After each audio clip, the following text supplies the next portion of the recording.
evening.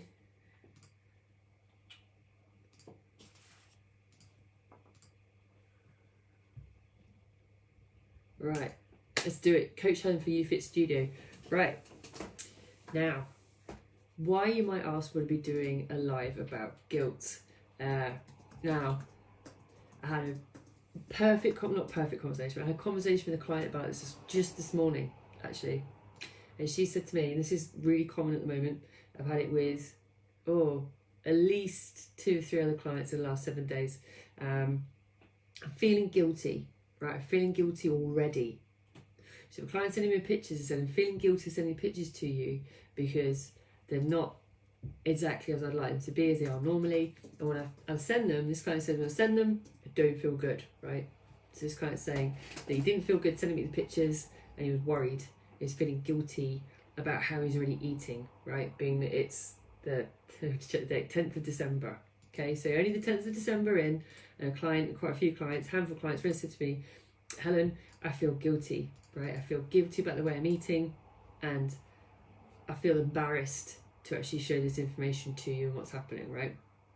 Now, I want to start by saying that, and I did have this conversation, and if you're a client of ours, you'll understand the relationship between client and coach, right? That firstly, I want to make clear that if you are a client of ours, or if you're anybody actually, that the perception is that coaches or PTs would judge somebody for not eating according to plan or for celebrating Christmas. Just want to clear it right now, that's definitely not us, okay? Absolutely laid down with my client this morning that actually I kind of expected to see it, and there's absolutely no judgment whatsoever. I might ask some questions about, okay, have you balanced it somewhere else, etc. But in terms of actually me judging or the client sensing they're going to be judged, absolutely not the case, right? Clear off the bat, I want to make that absolutely honest and upfront. And also said that this is Christmas, right? We are in, as much as I know some people think it's definitely not Christmas yet. Well, it is definitely Christmas because we are celebrating in different ways. Even if you're watching a Christmas movie and you've got a few snacks on the go, or you have got the cheese board in, like I said about last week, that's okay because this is the season, right? Tis the season to be jolly and to eat, right? So how, you might say, right, how do you get to a guilt-free situation? Now, one of the important things to understand, right, is that it is to some degree about reflecting as well. Now, I again said to this client this morning, okay, let's reflect on the last 12 months. Let's think about how you celebrated last Christmas or how you were last Christmas. She said, oh my God, like, another client yesterday actually said, oh my God, last year, went to town, didn't stop eating, literally there was no breaks, nothing at all, didn't even consider it. I said, okay, so if you're looking at this year then, well, how do you think you'll be this year? So, well, I'm still going to enjoy myself. However, I am going to look at different aspects through the week, different ways of being active, and I'm probably going to do what I've learned over the last few months working with you, which is to balance it somewhere else, or to see where else I might check in with how full or how hungry I am, right? And there's some easy steps to think of straight off the bat. So if I'm thinking about a strategy again, so again, it's about the word strategy. I'm going to go into that more in depth. So if I'm thinking strategy for Christmas, I'm going to think about, firstly, how am I intending to go into it mentally, right? And this is another question I'm asking, or I'm actually giving single one of my clients this in a minute. How are you intending to go into the Christmas period? Because often, I think, over the years, right, over the many November, December times I've had these conversations, I think one thing has come true up until this point where I've changed literally my strategy of dealing with clients. And that is that I think a majority of us, me included, want to believe in November and early December that they're going to be perfect with their food or better, or somehow they're going to train every day, or they're going to go for runs every day, or they're not going to eat as much as they did or thought they're going to do, etc. And the reality comes around to it, and actually maybe it doesn't go, I think majority of the time it doesn't go according to plan. The thing is that often we don't plan for it, we plan to be perfect, right? So we plan to be perfect, which means inevitably when we're not, there's going to be guilt involved because we haven't, things haven't gone according to plan. I hear language out of people saying, I really I'm going to lose the language actually, I effed up on Christmas, or I really failed to do what we said we agreed we were going to do, or etc, etc. Now, the reason why I sort of changed my strategy when dealing with clients and guilt and Christmas is primarily it is about the run-up. It is always about the run-up. Now, if you are more open, embracing to your behaviours, as in, I'm planning to behave in this way, it's not you saying to yourself, right, like to discuss with the client, it's going to be open floodgate, because actually it's a conscious decision of actually how you're going to behave with your nutrition, how often, how much, how many days even, etc. can be the key difference between feeling guilt and actually feeling okay, because there is a strategy to deal with it. Now, when I say that, I'm saying, right, okay, I'm planning to see, let's go by the rules, three different households over 5 days. I'm planning to enjoy every one of those moments. I'm planning to eat and drink at each of those. I'm planning to have a big meal at home, right? Actually, after that though, that's all I'm planning. I might have some leftovers, etc. Someone else might say, actually, I'm planning to go big, right? I'm planning to go big. Right, okay, that's okay. We plan to do that, that's great. So let's get a strategy in place to deal with the run-up that, you dealing with it, how you're going to balance it in the middle, and also how quickly you bounce back, okay? So first key step to not feeling guilt to repeat is to have a strategy in place in the run-up and being honest with yourself, and if you're working with a coach, how you're going to deal with that, as in, am I actually going to be, even percentages I've done with clients, like how much percentage are you going to come off plan for this period of time, so we know what to expect, right? And being honest about it and almost embracing your behaviours rather than I'm not saying it's lying to yourself, it's also setting yourself up to be 100% perfect and not getting there is going to again create the guilt. So firstly, have a strategy in place to accept and discuss with your coach how you're planning to behave, right? And if you don't have a coach, then just pop in the link on there. So if you do need a strategy for Christmas and you're concerned, hit us up and we'll do that with you. In the meantime, so in the middle of it, right?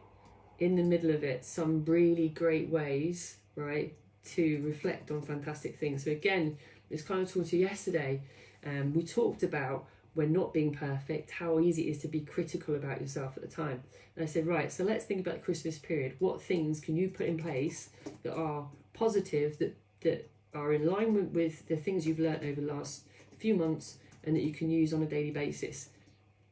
Straight off the bat, right, I can think about actually how full I am in the mornings. If I have a big one in the evenings, like a few mince pies or whatever, leftovers in the evening, if I wake up in the morning, I'm probably just going to work out if I'm hungry enough to be eating again, and then I won't feel so bad because I know I've made a plan to deal with the night before. So, okay, that's great. Well, I should drink plenty of water.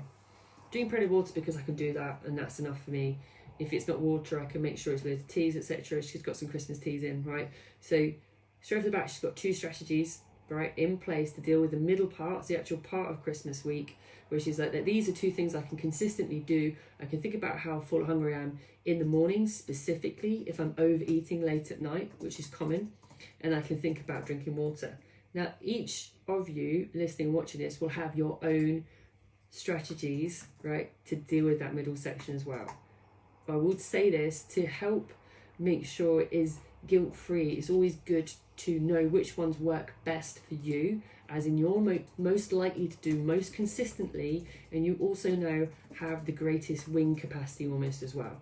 So this particular client, she had a tendency to overdo on portions and always overdo on breakfast as well, even when she wasn't hungry. She thought breakfast was the as most of us do, as in the most important meal of the day. What that meant was that actually, even when she wasn't actually needing it, she wasn't hungry, that she'd overconsumed the night before, she's still having it. So she knew that was her biggest win, because that had been her biggest challenge to work on, and she'd been most successful on. Likewise, she also knew she didn't drink enough water and never knew the difference between being hungry and being thirsty. Now, she's an example of that, and each of you will have your own version of that as well, your own version of something that will help you get to where you need to get to. So again, if you're working with us, fantastic, get in contact with us, have a look at what we can put in place for you over that period of time. So that's the beginning, the middle, and now to look at actually the end of the Christmas period. Now, the end of the Christmas period, I mentioned this the other day, the end of the Christmas period historically now isn't New Year's Day. generally speaking. It kind of falls into different categories. So it can fall into, I've found, when kids go back to school, when you go back to work if you don't have kids, or, and this is becoming increasingly, the end of January. There's a few, it sounds nuts, but there's a small amount of cases where that comes into play. Now again, a great strategy to have is to actually plan consciously when you're choosing to close the window on the Christmas period. Now, no judgment again, and I'm having this conversation with my clients. If it is the end of January, okay, we're still going to be deploying more strategies between that time that might have to change based on how you're behaving with your food or your activity, etc. So that may have to change through January, and you may have to put more in place or more strategies. If it is when the kids go back to school, great. Again, it's a clear and definitive day. It's a day when most people's routines go back to normal, right? It's a period of time that comes nice bookend, and generally does, if you do have kids, also fall in line when you go back to work. If you don't have kids and you're going back to work on the 4th, which seems to be the most people, handily a Monday as well, which is always good to end something as much as begin something else, then okay. It's appreciating that the bounce back or end of the Christmas period is just as important to recognise as the start, as in I'm starting now, but also the finisher. Because again, I was chatting with the male client this morning, and he said the same thing. He said, we never throw food away because it's waste. We never throw it away, so we keep eating it until it's gone.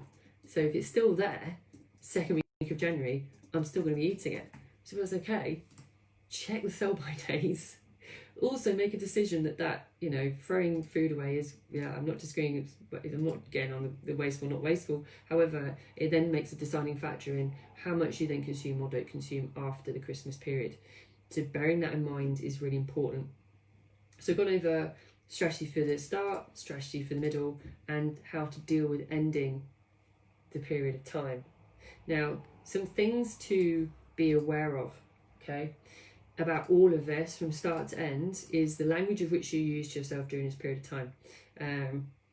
Another client last week, we had a conversation and they said, my food is bad already, Helen. So she started the conversation saying, my food is already bad.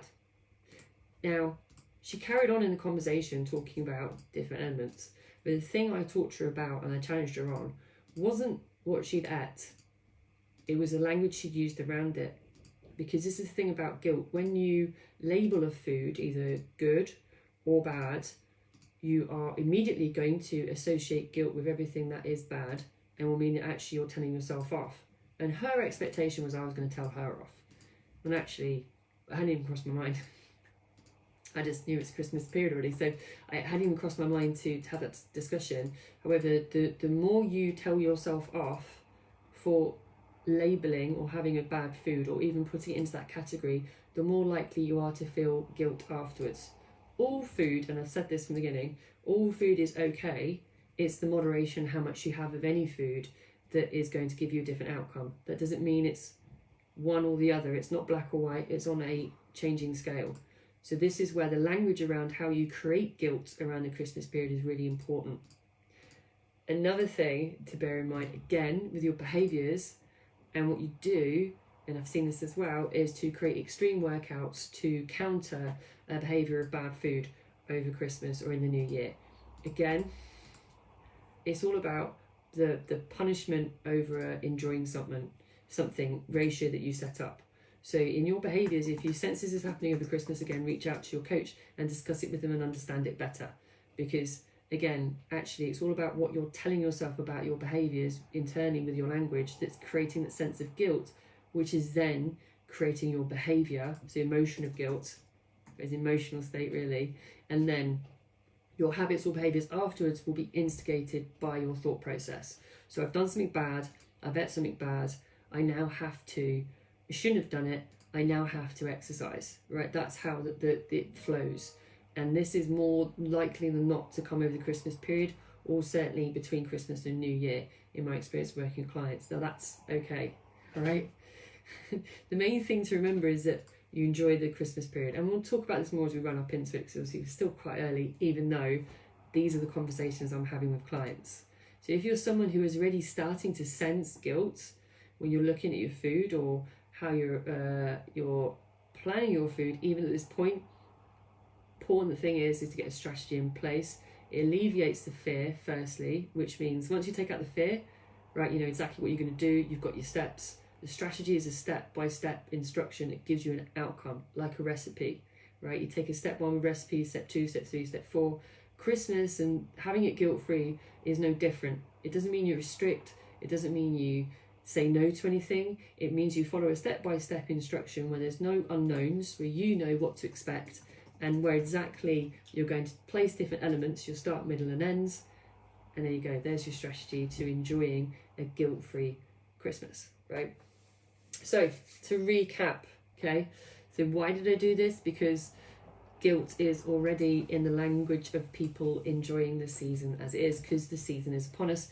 Main thing is to understand, right? Understand, firstly, when you're going to start celebrating, if you already have, what your strategy is going into it, as in how far are you going to go, how long are you going to go, what are going to be your steps in the middle of it to deal with it. So what works best for you? There are small habits that don't include saying no to food, that don't include over-exercising, that just basic habits like understanding when you don't need to eat anymore or when it's going to not feel great afterwards, and save it for a time you're really going to enjoy, and keep working on those times and those moments.